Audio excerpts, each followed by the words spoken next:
the solving of problems. And everybody's got a list of problems. Everybody. The rich merely ask for a longer list. But solving problems is a real challenge, and there's all kinds of problems: business problems, family problems, personal problems, financial problems, mental problems, emotional problems. We've all got these challenges.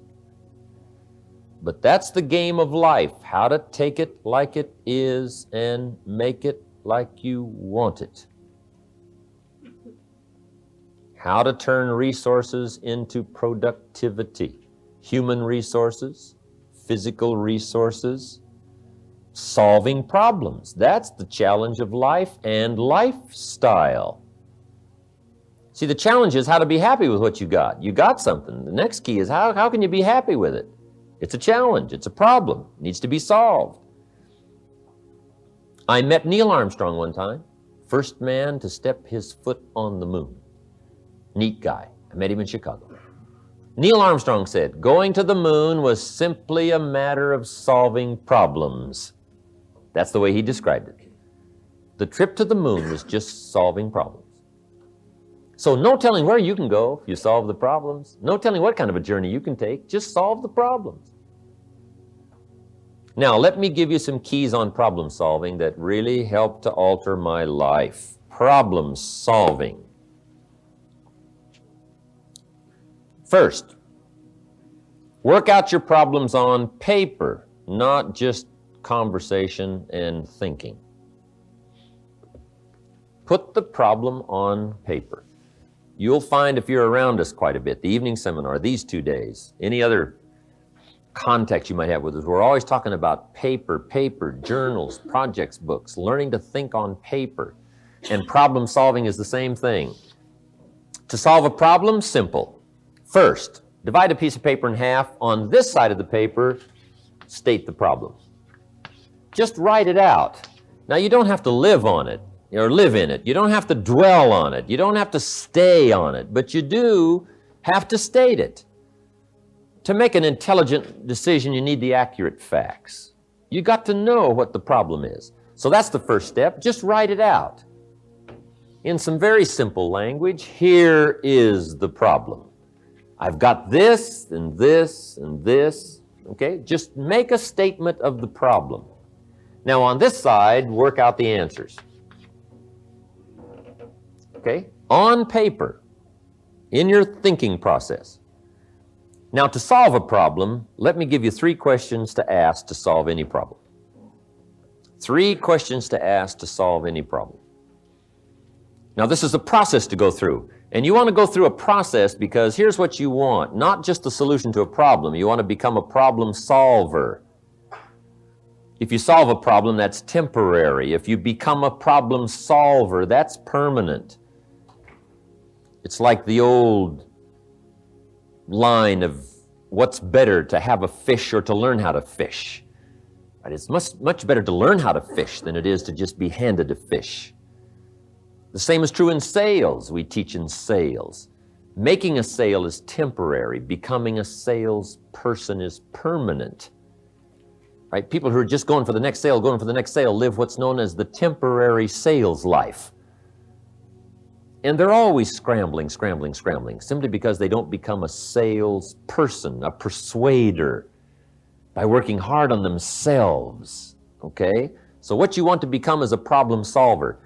And you do that by going through this process. First question is, what could I do? The first question to solve the problem is, what could I do to solve the problem? Now, don't go beyond step 1 till you've thoroughly covered it. Then just make a list of some of the potential answers. Here's the first one, here's the second one, here's the third one. I could do this, or I could do this, or I could do this. Just start toying with some of the answers on the paper. Then, once you've got these put together, which is the best one? You say, well, this one would take too long.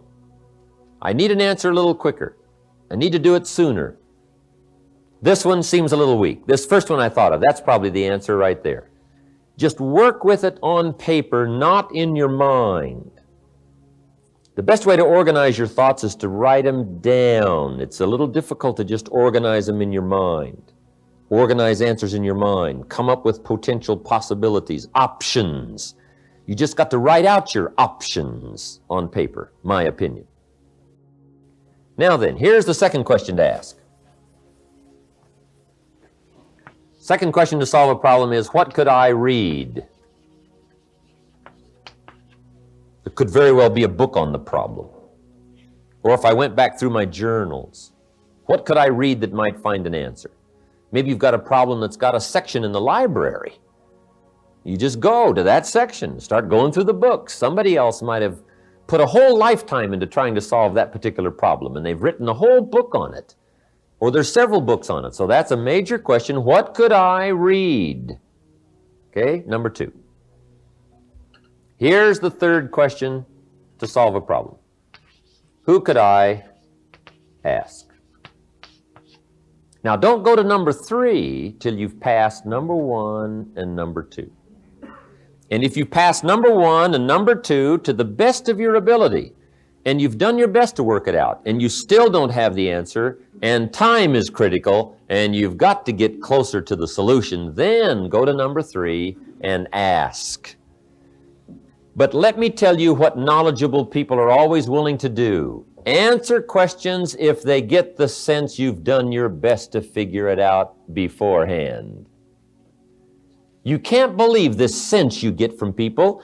If you say, I've done this, I've been through this, and I've read this, and I've done all this, and I still can't come up with the answer, could you help me?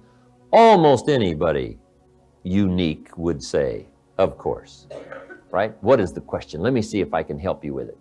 If you've gone through this process, we all respond, first of all, to somebody else's effort. They just didn't come to us for some cheap, quick answer. Okay?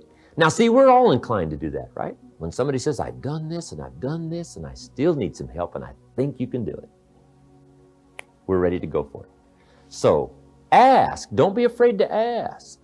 Go for the answers.